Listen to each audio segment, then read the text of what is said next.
Bom, caros amigos, na noite de hoje, nós vamos ter a oportunidade de voltar o nosso estudo para as comunicações espontâneas, que na semana passada nós não tivemos oportunidade de fazer. Comunicações espontâneas, parábolas, são as comunicações não estrangeiras, espontâneas, que na semana passada nós estávamos sem condições na internet e não pudemos fazer. Hoje o tema são as parábolas, que são comunicações espontâneas nas sessões da sociedade que nós estudamos na semana final de abril.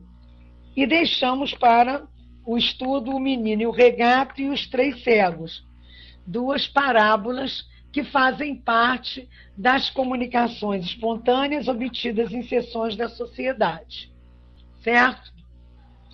E está na Revista Espírita de dezembro de 1859. Esse estudo de 30 de setembro de 1859, nós estudamos, são as comunicações de Vicente de Paulo e de Júlio César, e hoje nós vamos ler parábola, O Menino e o Regato. Primeiro, nós vamos pensar, o que quer dizer parábola.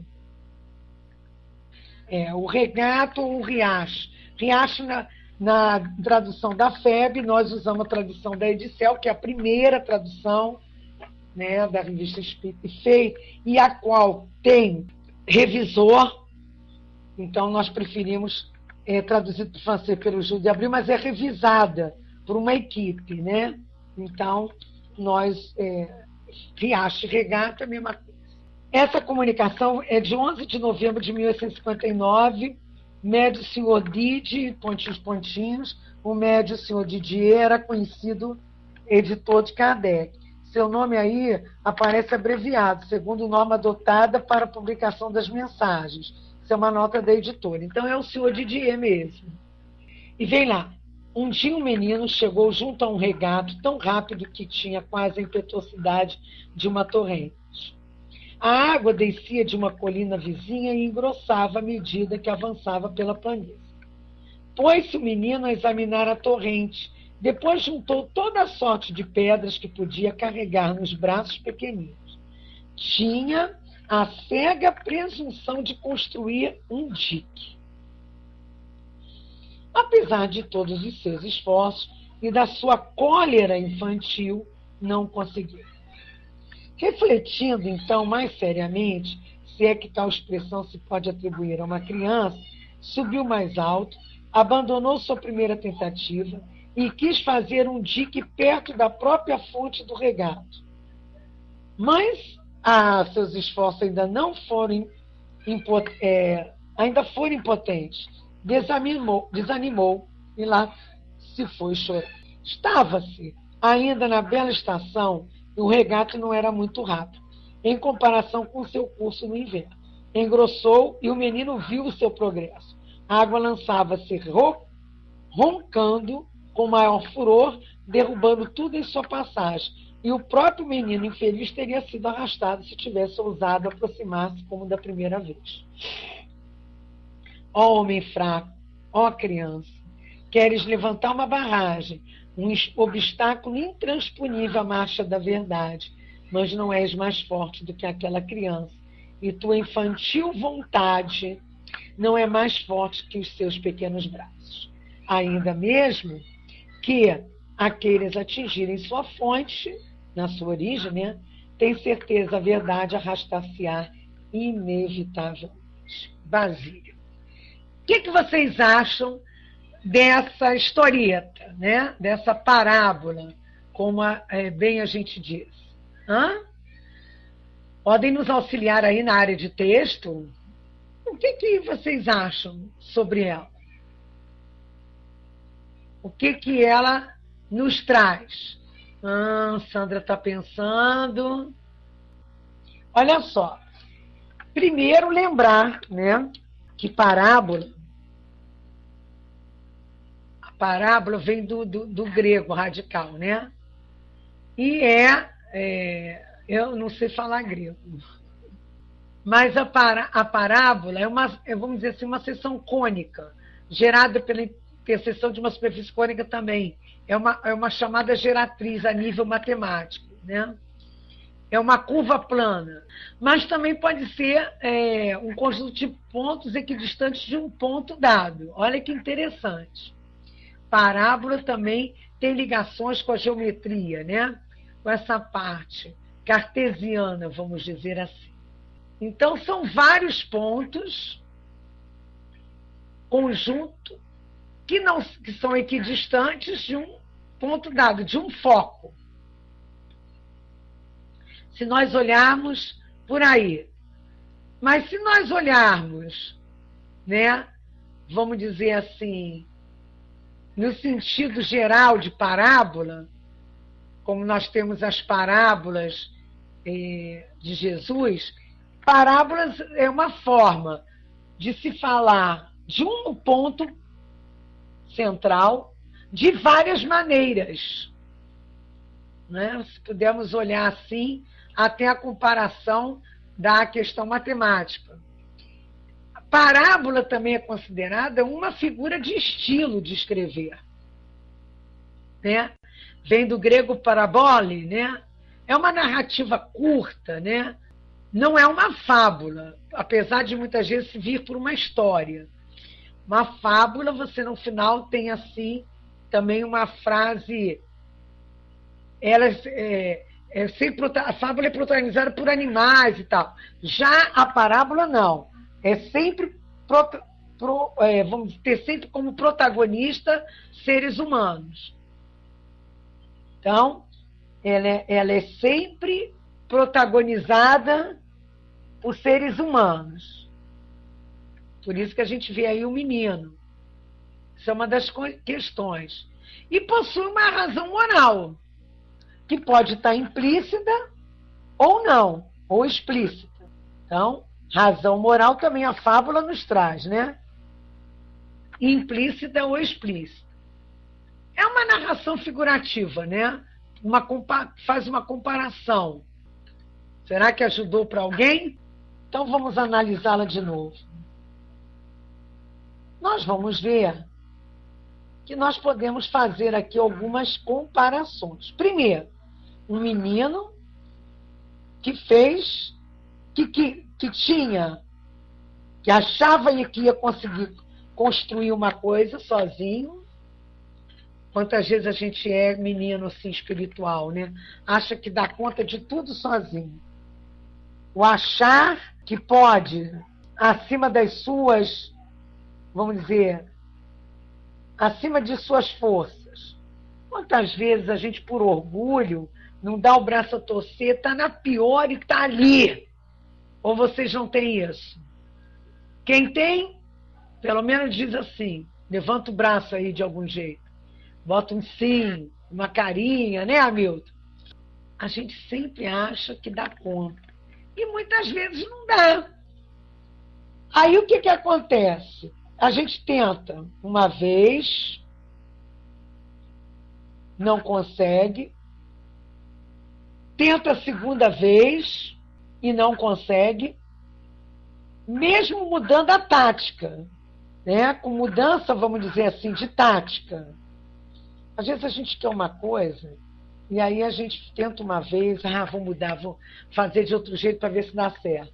E não dá. E a gente fica frustrado. Aí desiste, fica magoado, se melindra. E o que ele quer dizer aqui? Que a gente tem que encarar a realidade. Não podemos querer criar barreiras para coisas que têm que acontecer, fluir, como o riacho normalmente. Mas também não adianta, às vezes, a gente mudar o curso da história, né? O Hamilton colocou aqui uma coisa, né? Que ninguém pode conter a verdade, pois as coisas, quando tem que acontecer, assumem força. Isso também, eu estou olhando os vários ângulos. Então, tem coisas na vida da gente que nós programamos, escolhemos as provas, por mais que a gente tente, né, mudar, a gente não consegue. Isso é um ângulo. O Che pergunta, que verdade? A verdade da doutrina, por exemplo, de Jesus. Podem muitos lutar, gritar, falar, né? Mas a verdade vai aparecer. Nós estávamos aqui falando de 1859, né? E foi uma comunicação da Sociedade Espírita de Paris. O Livro dos Espíritos tinha 2 anos que tinha sido lançado. E as lutas e as guerras fluídicas e verbais e contra o espiritismo a gente tem até hoje.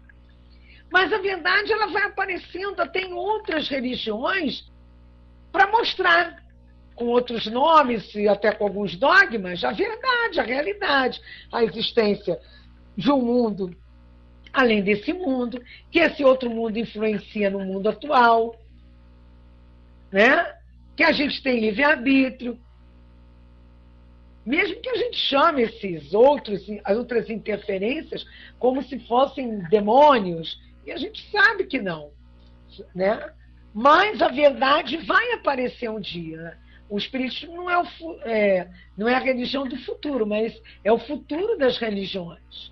E como Hamilton colocou aqui, não adianta querer conter, bloquear, impedir, né?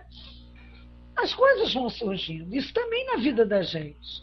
Muitas das vezes, a gente quer mudar uma situação que não dá para ser mudada, que não depende só de nós. E às vezes a gente desiste facilmente também, porque não quer encarar aquela realidade e vivenciá-la, não acomodado, nem passivo, mas pacificamente na situação. E muitas vezes a gente quer, como ele tentou aqui na segunda vez, ir lá na fonte, né? Lá na fonte primária, né? Lá do riacho, para ver se impedia. E aí ele viu que a força era bem maior, né?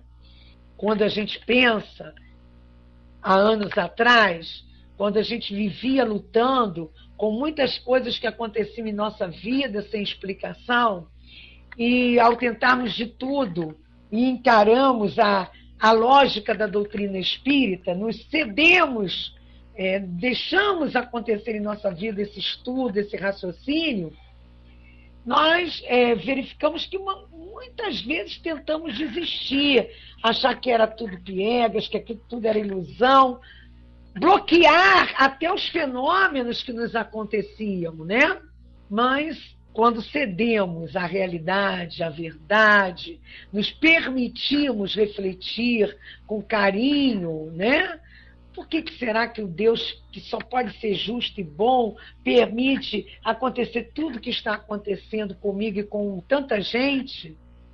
E outros que mostram pouco caráter e acontece tudo de bom a nível material? Quando nos questionamos sobre essas causas atuais das aflições que parece que nós não merecemos e temos, quando nós nos damos conta de tudo isso, aí a gente começa a deixar que a verdade clareie nossa própria mente, né? Clareie nossa própria mente. E foi assim que aconteceu comigo. Então, essa parábola mostra essa necessidade que nós temos de rever alguns conceitos, rever algumas ações, sentimentos, rever alguns posicionamentos, mas com lógica, com tranquilidade, com clareza, indo à fonte verdadeira, que essa vai nos mostrar um manancial maior, como diz aqui, né, da própria verdade. Mas nunca desanimar de descobrir a verdade em nós mesmos. A outra parábola dos 3 cegos aconteceu numa comunicação de setembro de 1859, também pelo senhor Didier. Primeiro 7 de setembro, depois houve outra colocação em 30 de setembro. Vamos primeiro ler a de 7 de setembro? Alguém tem algo a colocar? Guga, Sandra, Suzana, Eurides, Hamilton. Um homem rico e generoso, que é coisa rara, encontrou em seu caminho 3 infelizes cegos, exaustos de fome e de fadiga. Ofereceu cada um uma moeda de ouro. O primeiro cego de nascença, amargurado pela miséria, nem mesmo abriu a mão. Jamais tinha visto, dizia ele, oferecer-se ouro ao mendigo. Isso era impossível. Quer dizer, não acreditou, não se permitiu, né?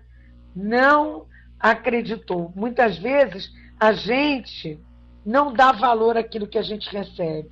A gente está tão triste, tão amargurado, tão melancólico, tão triste, tão dentro de si mesmo, que não avalia que muito que aquilo está acontecendo conosco pode ser para o nosso progresso espiritual. O segundo estendeu assim maquinalmente, quer dizer, mecanicamente a mão, mas logo repeliu a oferta que lhe faziam. Como seu amigo considerava aquilo uma ilusão, uma brincadeira de mau gosto, numa palavra, para ele a moeda era falsa. Então, muitas vezes também nós temos a verdade em nossa frente, ao nosso lado, tudo nos mostra um outro caminho, mas a gente não quer acreditar. Muitas vezes a gente nem quer ouvir, nem se permite. Outras vezes a gente se permite, mas depois duvida, né? A dúvida também acaba com as nossas possibilidades. E a cegueira não precisa ser cego do olho físico. A gente muitas vezes é cego do olho espiritual, né? Não vê claramente as coisas. Ao contrário, o terceiro, cheio de fé em Deus e de inteligência, quer dizer, fé raciocinada, não só fé, a fé com raciocínio. O que aconteceu? Em quem o fino tato havia parcialmente substituído o sentido que lhe faltava, tomou a moeda, apalpou-a, levantou-se, abençoando o benfeitor, partiu para a cidade vizinha, a fim de adquirir o que faltava à sua existência. Os homens são incertos. O espiritismo é o ouro. Julgai a árvore pelos seus frutos. Luke. Ele assina como Luke. Se a gente parar também para pensar, por quê? Às vezes a gente, cada um de nós tem uma trajetória chegada do espiritismo, não é verdade? Os fenômenos aconteciam comigo. Mas como meus pais eram católicos, aquilo era difícil. E eu ficava meio chateada, porque tudo dava errado na minha vida, e aí diziam que era por causa dos espíritos que andavam do meu lado, né? Que inicialmente foi para o espiritualismo que minha família acabou correndo atrás, para um dono. Depois, realmente eu comecei a buscar, mas assim, sabe, que eu não tinha mais escolha, maquinalmente, mecanicamente. Eu ia, tomava o espaço, melhorava e tal, ficava por isso mesmo. Vamos dizer assim, não acreditava muito, né? Li Nosso Lar, achei aquilo uma história fantástica. Eu não me aprofundei, como é que eu ia saber ou aceitar aquela possibilidade, não é verdade? Depois, eu acabei, por uma série de sensações e percepções e dores, chegando a passar pelo fio da razão, e aí a estudar. E depois do estudo, eu me senti, eu já tinha muita fé em Deus, mas discutia aquele Deus que me permitia passar por tudo aquilo.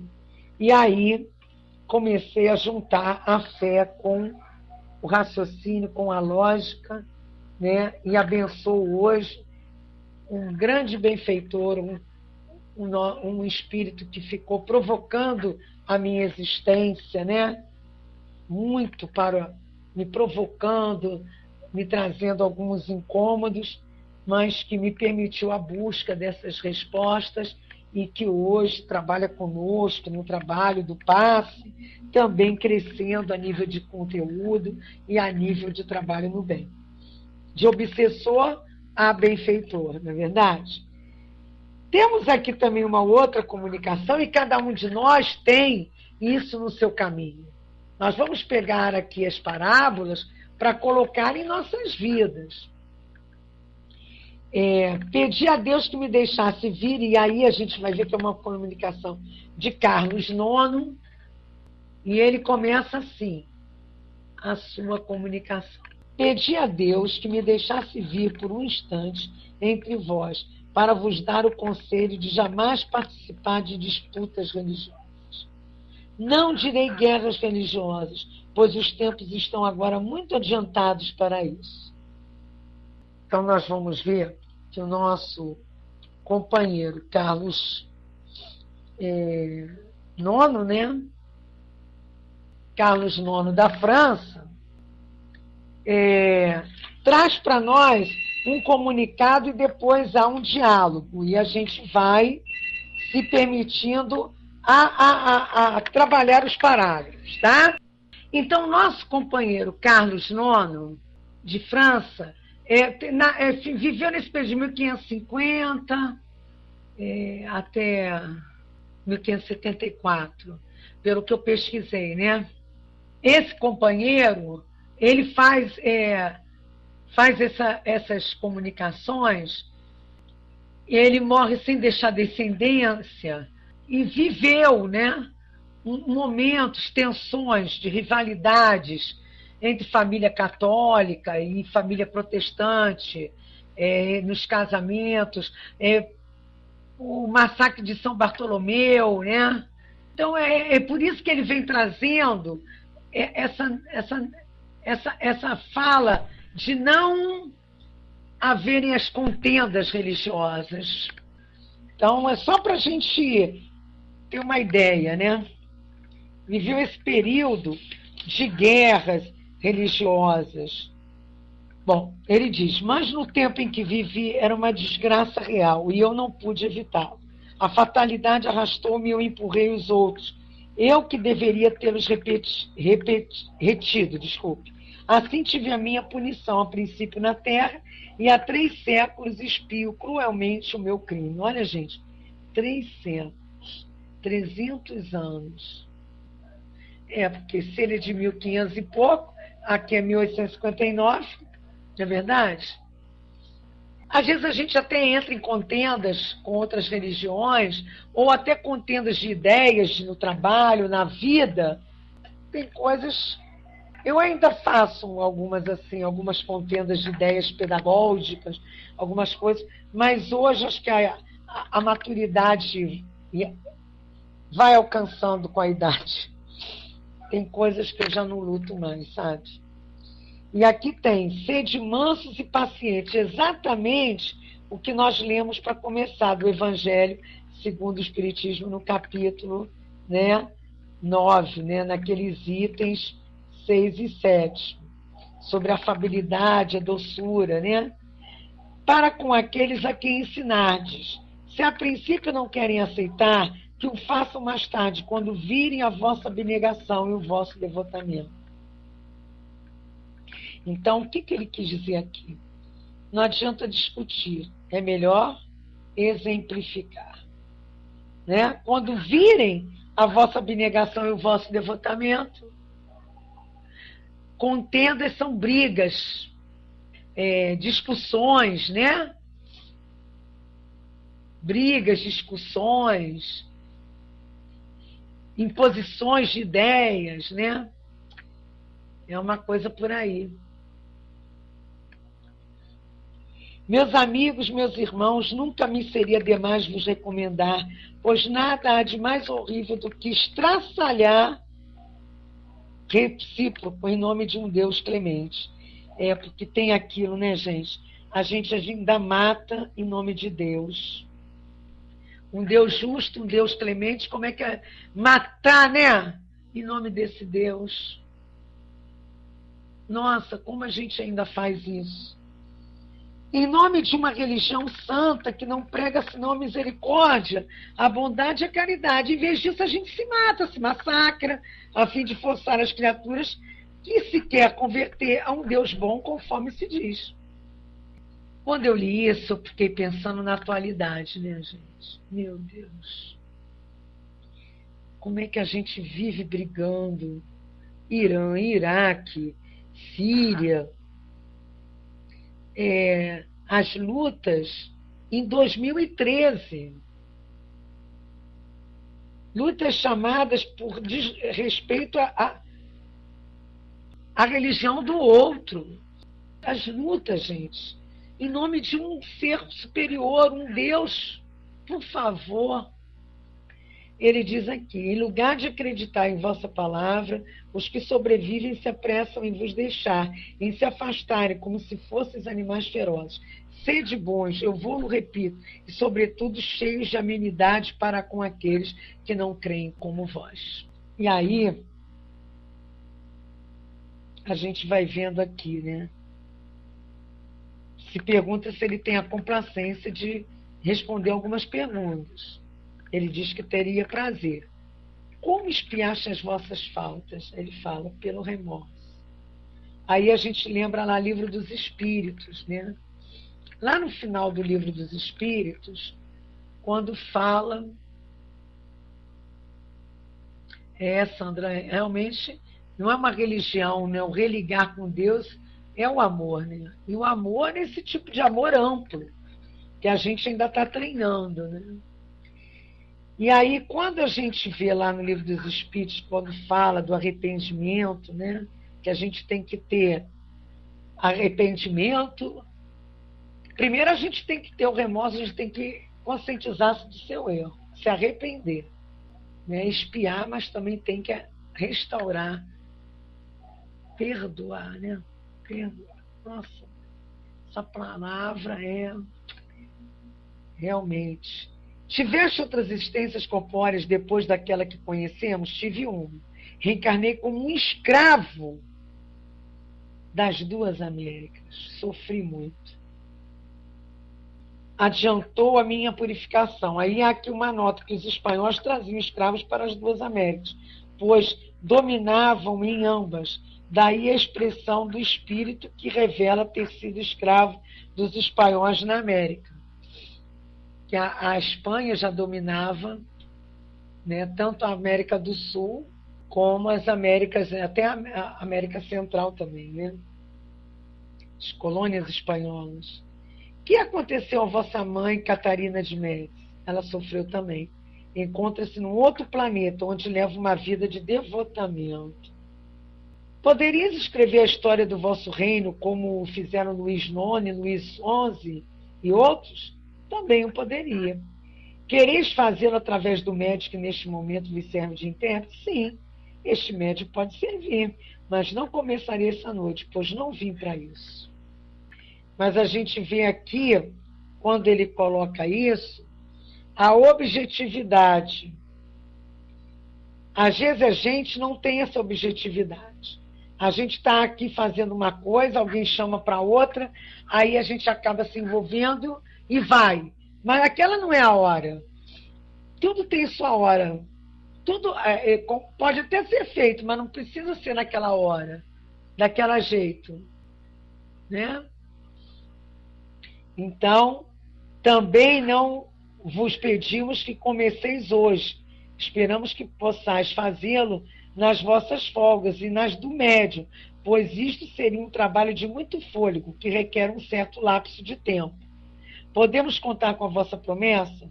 Falo-ei, até logo. Eu fico me perguntando, eu não tenho, vamos dizer assim, conhecimento se há essa história, né? De Luís a gente sabe, né? Mas não tenho esse conhecimento. Mas é interessante saber dessas possibilidades. Para quê? A gente tem que entender como é necessário trabalhar em nós mesmos as nossas dificuldades. Não para nos tornarmos perfeitos de uma hora para outra, Marcelo, mas para encararmos a possibilidade de mudança, né?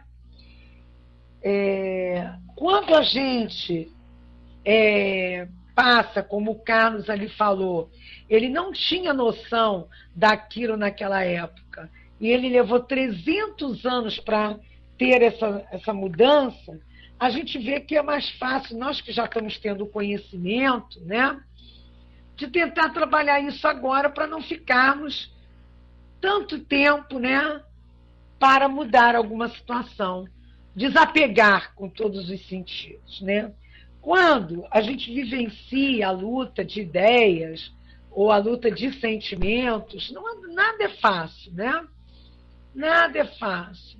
Mas também não podemos esquecer que se a gente veio com aquela prova, com aquele teste, com aquela necessidade, é porque nós tínhamos condições de lidar com elas.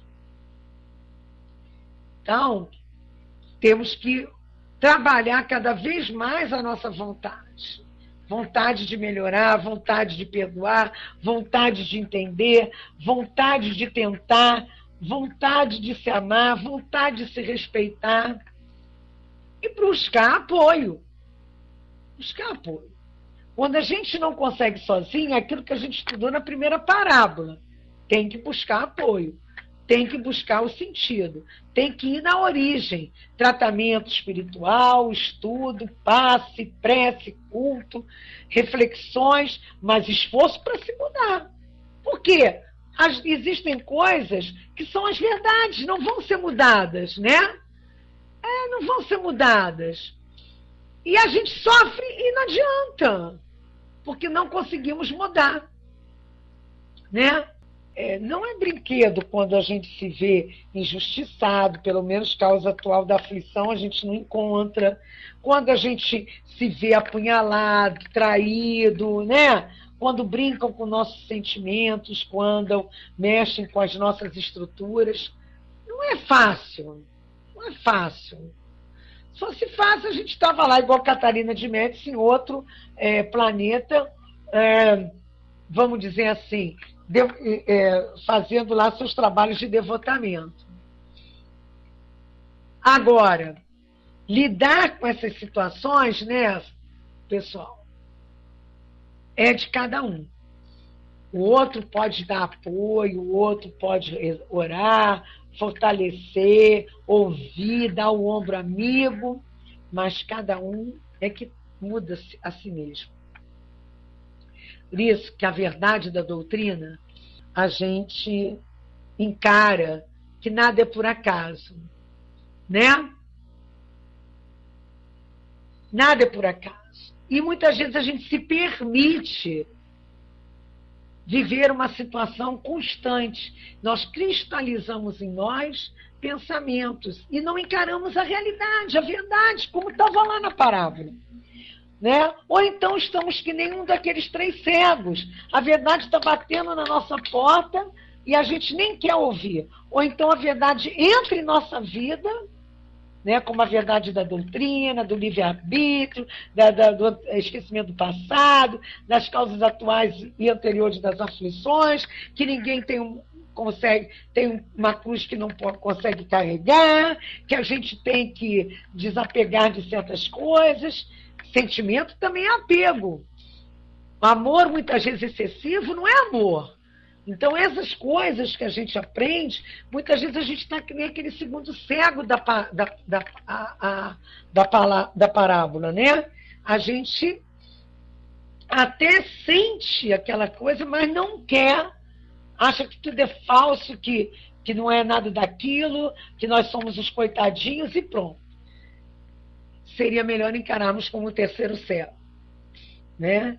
Que refletiu, que estudou, que usou a inteligência, que teve fé, que caminhou para frente, pegou aquela oportunidade, que no caso ali a moeda de ouro, nós temos a oportunidade e foi em frente. Foi em frente. Passou para frente, né? Passou para frente.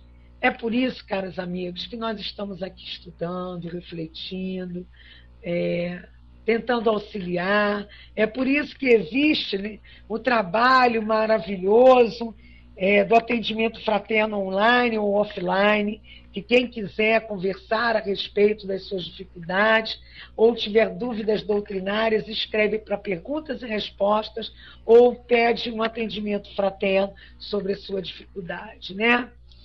Online.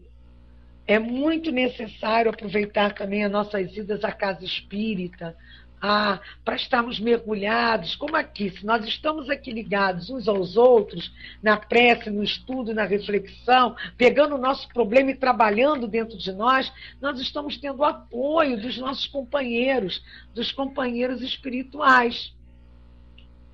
E ao termos apoio dos companheiros espirituais, nós teremos possibilidades de mudança.